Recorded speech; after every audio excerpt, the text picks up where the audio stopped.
ये तुम्हें कभी आगे नहीं बढ़ने देगा। बाबा की यह 4 बातें लड़के के मन को शूल जैसी चुभ रही थी, क्योंकि वो सच थी। बाबा ने आगे कहा, मैं आगे जा रहा हूं, लेकिन अगर तुम आगे नहीं बढ़े तो पूरी जिंदगी अपने सबकॉन्शियस माइंड में बैठे डर और नाकामी में फंसे रहोगे। फिर लड़का ऐसी यात्रा पर गया जहां उसने अपने मन को शांत होकर जीतना सीखा। पर्वत की छांव, एवरेस्ट की छांव में विशाल पर्वत की तलहटी पर एक छोटा सा गांव था, जिसमें एक शेरपा रहता था। और जैसा शेरपा लोग काम करते हैं, वैसे ये भी सैलानियों, पर्वतारोहियों का गाइड बनकर लोगों को ऊंचे पर्वतों की चढ़ाई पर ले जाता। फिर एक दुर्घटना में शेरपा के पैर में गहरी चोट लगी और एक साथी की जान गई। उस घटना के बाद शेरपा कभी ऊंचे पहाड़ों पर नहीं गया। वो उसी तलहटी में रहकर दुकान चलाने लगा। शेरपा का लड़का भी उसी दुकान पर बैठता। लड़का बचपन से ही देश दुनिया के सैलानियों को पर्वतों की यात्रा पर ऊपर जाते हुए देखा करता। इन सैलानियों की बातों को वो बचपन से सुनते आ रहा था कि पर्वत शिखर से दुनिया अलग दिखती है। इसलिए बचपन से लड़के को मन में पहाड़ चढ़ने की लालसा थी। लेकिन शेरपा बार बार बेटे से कहता, बेटा ऊपर जाने में बहुत जोखिम है, पहाड़ों पर कुछ भी हो सकता है, बहुत चलना पड़ता है, बहुत मेहनत करनी पड़ती है, कहीं भी पैर फिसल सकता है। तुम लोगों की बातों में मत आओ, तुम यहीं रहकर आराम से काम करो। लेकिन एक दिन बेटे ने ठान लिया कि मुझे जीवन में कम से कम एक बार पहाड़ चढ़कर देखना है, नहीं तो मैं जीवन भर बस दूसरों के मुंह से कहानियां सुनता रहूंगा। जब शेरपा को लगा कि ये बेटा मानेगा नहीं, तो उन्होंने कहा, ठीक है, तुम जा सकते हो, अगर कोई परेशानी आए तो घर लौट आना। घर से सामान लेकर लड़का सबसे पहले बेस कैंप पहुंचा।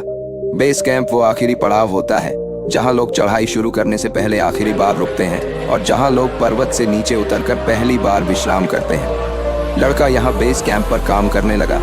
उसके 2 काम पूरे हो रहे थे। पहला, उसे यात्रा के लिए पैसे जोड़ने थे। दूसरा, वो आते जाते लोगों से यात्रा और शिखर के बारे में पूछने लगा। जब लड़के ने पर्याप्त मात्रा में पैसे कमा लिए तो उसने सोचा, मैं अगले हफ्ते से यात्रा शुरू कर दूंगा। फिर कुछ लोगों ने बताया कि ये रास्ता कठिन है, तुम दूसरे बेस कैंप जाकर यात्रा शुरू करो। अपना प्लान छोड़कर लड़का दूसरे बेस कैंप गया और यहाँ भी कई यात्रियों से मिलता रहा।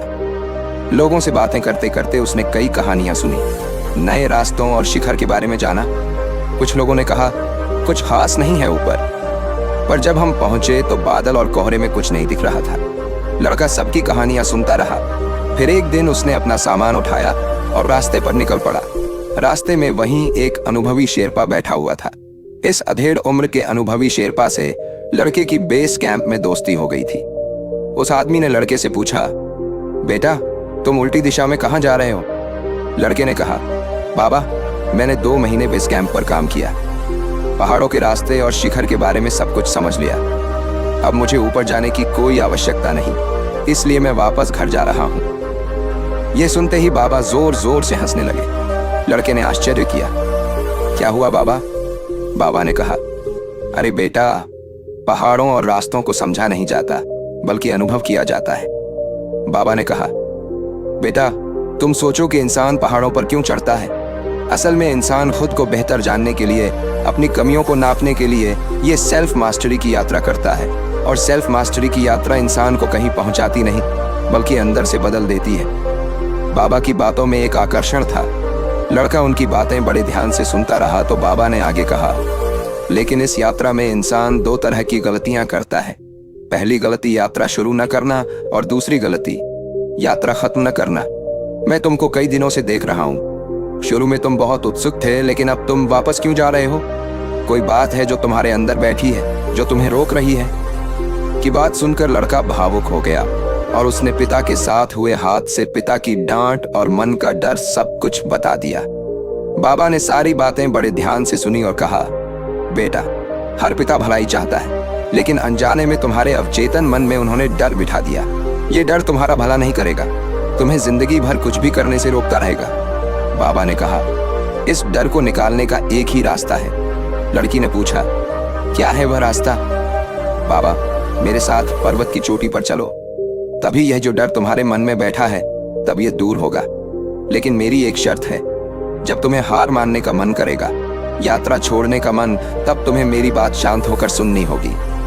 लड़का थोड़ा सा कुचाया, लेकिन उसने सोचा, आज तक मुझे इतनी अच्छी तरह से किसी ने नहीं समझाया।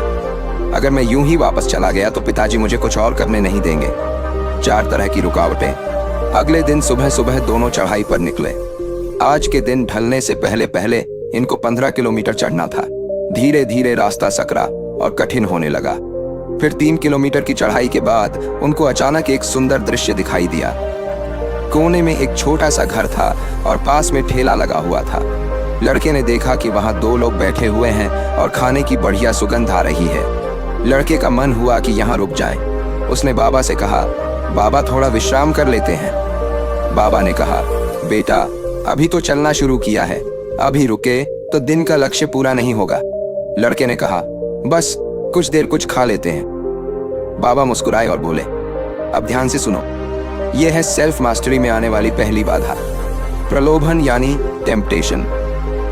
ये बाधा उस पल पैदा होती है जिस पल हम अपने लक्ष्य को छोड़कर किसी बाह्य सिग्नल या एक्सटर्नल ट्रिगर्स पर ध्यान देते हैं। ये वह सिग्नल या संकेत है जिनसे आपको किसी तरह का सुख मिलने की संभावना होती है। ये 5 सिग्नल हमें 5 इंद्रियों से मिलते हैं। तुम जिस पल इन लालच पर ध्यान देते हो उसी पल से अपना रास्ता भटक चुके होते हो। इसलिए इस मानसिक स्थिति में तुम 100% सही निर्णय नहीं ले सकते। इसलिए मन को स्थिर करो और चलते रहो। लड़का मन मारकर आगे चलने लगा। पहले दिन की यात्रा थका देने वाली थी, लेकिन बहुत सुंदर थी। अगले दिन का रास्ता और कठिन था, इसलिए दोनों सुबह जल्दी ही निकल पड़े। वे थोड़ा ही आगे गए थे कि तभी बारिश होने लगी और कुछ देर में बहुत तेज हो गई। उनके कपड़े गीले हो गए। लड़का ठंड में ठिठुरने लगा और खुद को कोसने लगा। कहाँ मैं फालतू आ गया, अच्छा भला घर वापस जा रहा था। इस समय में गर्म खाना खा रहा होता और घर पर विश्राम कर रहा होता। तभी सोच में पड़े लड़के के पैर के नीचे एक पत्थर आ गया और वह लड़खड़ाकर गिर गया। अब तो लड़का कहने लगा कि बाबा मैं आपकी बातों में आ गया, मैं घर पर ही बढ़िया था। कल से ठीक से खाना नहीं खाया और आज यहाँ फालतू परेशान हो रहा हूँ। मैं तो घर वापस जाना चाहता हूँ। बाबा शांत रहे, लेकिन वह उसकी सारी विचार समझ रहे थे। बाबा ने कहा, मेरे उस्ताद कहा करते थे कि सावधान रहा जाता है, शिकायत नहीं की जाती। लड़के ने कहा, मैं कुछ समझा नहीं। बाबा ने कहा, यह सेल्फ मास्टरी यानी खुद को जीतने की यात्रा में दूसरी आने वाली बाधा पसंद और नापसंद। हम इस समय कहीं हैं पर होना कहीं और चाहते हैं। अभी पर्वत पर बारिश हो रही है और हम गर्म कंबल में सोना चाहते हैं। इस उम्मीद के कारण तनाव पैदा होता है और इस तनाव में इंसान पहले फ्रस्ट्रेट होता है, उसका ध्यान भटकता है तो कुछ गलती करता है, फिर खुद को कोसने लगता है और आखिर में यात्रा छोड़ देता है। इसलिए बेटा याद रखो कि फ्रस्ट्रेशन, पसंद नापसंद का बोझ तुम्हें कभी समझदारी से सोचने नहीं देगा। इसमें फंसे रहोगे तो बार बार अपने कार्य बीच में छोड़ते रहोगे, कभी कंसिस्टेंसी नहीं आएगी। इसलिए तत्काल अपना ध्यान वापस उम्मीद से हटाकर इस क्षण पर ले आओ। देखो बारिश में ये पर्वत कितने शांत हैं, केवल प्रेजेंट मूवमेंट में रहो। बाबा की बात सुनकर लड़का शांत हुआ। उसने देखा कि वह परेशान और केवल अपनी उम्मीदों के कारण है। सच ये है कि इस समय असुविधा है जिसका समय आते ही समाधान कर लिया जाएगा। लड़के ने ऐसा सोचा तो उसका मन शांत हुआ और उसे भी पहाड़ों की शांति महसूस होने लगी। फिर दोनों आगे बढ़े। चलते चलते 2 दिन निकल गए। फिर एक सुबह यात्रा शुरू होने से पहले लड़के को पुरानी बातें याद आने लगी और उस पर आलस हावी हो गया। सुबह लेटे लेटे उसने सोचा, मैं क्या ही करूंगा, ऊपर जाकर कोई फायदा तो है नहीं। अब तक जो शिखर से वापस आए हैं उनका भी अनुभव कोई खास नहीं। मैं क्यों ही इतनी मेहनत करना, इतना काम तो मैं गांव में करूंगा तो बहुत फायदा होगा। बाबा ने लड़के के विचार पढ़ लिए और मुस्कुराते हुए बोले, बेटा याद करो तुमने यात्रा शुरू क्यों की थी। तुमने शिखर पर जाने के लिए यात्रा शुरू नहीं की थी, तुमने यात्रा को अनुभव करने के लिए, खुद को जीतने के लिए यह यात्रा शुरू की थी। इसलिए यह पूरी यात्रा ही शिखर है। लड़के ने कहा, ठीक कह रहे हैं, लेकिन मुझे अब आगे जाने का मन नहीं। बाबा ने कहा, सेल्फ मास्टरी में आने वाली तीसरी बाधा है आलस। आलस का मतलब शरीर का भारीपन और दिमाग की सुस्ती। ये बाधा बहुत नींद ना आना, थकावट रहना, कुछ करने की इच्छा न होना आदि रूप लेती है। इस अवस्था में तुम एक जेल में बंद हो और इस जेल में रहते हुए तुम थोड़ी सी भी कठिनाई के आते ही हार जाओगे, क्योंकि यहाँ बुद्धि और तर्क शक्ति भी तुम्हारा साथ नहीं देती। इसलिए तुरंत चल पड़ो, यही आलस से निकलने का मार्ग है। लड़के को याद आया कि उसने बाबा की बात सुनने का वादा किया था। वह तुरंत उठ खड़ा हुआ। उसी शाम को कुछ लोग मिले जो सर पटलते जा रहे थे। इनके पास लेटेस्ट टेक्नोलॉजी का सामान, GPS लोकेटर वगैरह थे। लड़के ने सोचा कि ये लोग तो इतने फिट हैं, इनकी तैयारी इतनी बढ़िया है, मैं कैसे यात्रा करूंगा? इनके पास तो लेटेस्ट सामान है, अगर मैं फेल हो गया तो पिताजी क्या कहेंगे? ऐसा सोचते सोचते लड़के को निराशा होने लगी। ये सब सोचकर लड़का वहीं खड़ा रह गया। बाबा मुस्कुराए और बोले, बेटा, ये आखिरी बाधा संधि। इस मानसिक स्थिति में संदेह हावी हो जाता है, सवाल पैदा होने लगते हैं। क्या मैं सेल्फ मास्टरी के लायक हूं भी या नहीं? क्या मैं खुद को जीतने के लिए तैयार हूं?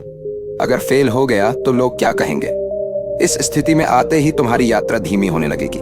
संदेह में तुम अपना उद्देश्य भूल जाओगे और अपनी गलतियों को ही याद करोगे। बाबा ने कहा, हमेशा याद रखो कि तुमने यह यात्रा बेहतर इंसान बनने के लिए, खुद को बेहतर रूप से जानने के लिए शुरू की थी। संदेह तुम पर हावी ना हो, इसलिए खुद को बीते हुए कल से नापो और देखो क्या तुम कल से थोड़ा सा बेहतर इंसान बने या नहीं। बाबा ने कहा, बस तुम्हें खुद को जीतना है। हर दिन रात में सोचो, आज मैंने कल से क्या बेहतर किया और मैं कल को बेहतर बनाने के लिए एक छोटी सी चीज क्या कर सकता हूँ। हर दिन अपनी छोटी छोटी जीत याद करो, बस तुम्हें इतना ही करना है। बाबा की बात सुनकर लड़के का मन शांत हुआ, जैसे किसी ने बोझ हटा लिया हो, और वह आगे चल पड़ा। इसके बाद वे दोनों कई दिनों तक चलते रहे, एक दूसरे को अपने जीवन की कहानियां सुनाते रहे। रास्ते में कई रुकावटें आईं तो कभी बाबा सतर्क कर देते तो कभी लड़का खुद सचेत हो जाता। धीरे धीरे लड़के को एहसास हुआ कि बाधाएं और रुकावट उसके अंतर्मन के डर से ही प्रकट होती हैं। अगर ध्यान न दे तो मन में बड़ा रूप ले लेती है। लड़के को लगने लगा कि उसने मन को जीतना सीख लिया है, अब वह कुछ भी काम कर सकता है। इस यात्रा के बाद वह पिता की सही मायनों में मदद कर सकता है। फिर कई दिनों और चढ़ाई करने के बाद दोनों शिखर पर पहुंचे। शिखर पर एक अलग शांति थी। लड़के ने सोचा, सही भी है, यहाँ कम ही लोग आते हैं जो यात्रा पूरी करके पहुंच पाते हैं। आज लड़के के चेहरे पर गहरी मुस्कान थी। उसे शिखर पर खड़े होकर जीत का एहसास हो रहा था। थोड़ा सीना भी चौड़ा हो रहा था। वह अपने सफर के बारे में सोचने लगा कि कितनी बार उसने अपनी मानसिक बाधाओं को पार किया और यहाँ तक पहुंचा। फिर उसे एहसास हुआ कि जितनी बार उसने अपने मन के डरों को जीता, जितनी बार वह उठ खड़ा हुआ, उसने तब भी यही भावनाएं महसूस की थी। यानी बाबा सही कहते थे कि पूरी यात्रा पर कई शिखर हैं। बाबा को धन्यवाद कहने के लिए जब लड़का पीछे मुड़ा तो वहां कोई नहीं था। उसने आवाज लगाई, कई जगह ढूंढा पर कोई नहीं मिला। फिर उसने देखा कि उसके बैग पर एक पत्र रखा हुआ है जिसमें बाबा ने लिखा था कि बधाई हो, तुमने अपने डरों को पार किया और सेल्फ मास्टरी की यात्रा पूरी की। साथ में तुमने अपने अनुभव से जान लिया कि किसी भी यात्रा को पूरी करने के लिए हमें इन 4 बाधाओं को पार करना पड़ता है। सुख का प्रलोभन यानी टेम्पटेशन, पसंद या नापसंद से पैदा हुआ फ्रस्ट्रेशन, आलस यानी शरीर और दिमाग की सुस्ती और संदेह। बाबा ने आगे लिखा था, हमेशा मन के प्रति सचेत रहो, जिससे रुकावट बड़ी होने से पहले ही उसे हल कर दो। ऐसे ही जीवन की यात्रा करते रहो, जिससे तुम भी एक दिन किसी को मास्टरी की यात्रा कर पाओ। लड़के को पत्र पढ़कर लड़के की आंख में आंसू